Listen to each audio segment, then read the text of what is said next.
ইসলাম ধর্ম গ্রহণ করেছিলেন এক পুলিশ সদস্য। ইসলাম ধর্ম গ্রহণ করার কারণেই তার চাকরি হারিয়েছেন, যে বিষয়ে তিনি আদালতেও ঘুরেছেন কিন্তু কোনোভাবেই চাকরি ফেরত পাননি। সে বিষয়ে কথা বলতে চাই তার সাথে। আপনার চাকরি গিয়েছিল কত সালে? 2012-তে 11-তে আমার নামে বিভাগীয় মামলা রুজু হয়। 12 সালে আমাকে ডিপার্টমেন্ট থেকে ডিসচার্জ করা হয়, আর কি ডিপার্টমেন্ট থেকে চাকরিচ্যুত করা হয়। আপনি চাকরিতে জয়েন দিয়েছেন কত সালে? 2002 সালের 30 এপ্রিল। ইসলাম ধর্ম গ্রহণ করেছেন কত সালে? ইসলাম গ্রহণ করেছি 8 সালে।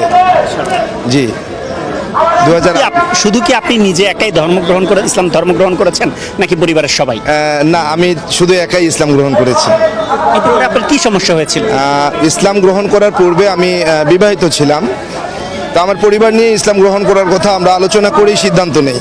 পরবর্তীতে সে তার পরিবারের কুপরামর্শে ইসলাম ধর্ম গ্রহণ করতে রাজি হয় না। পরবর্তীতে সে চলে যায়। চলে গিয়ে আমাকে বলে যে আমার সঙ্গে আর সংসার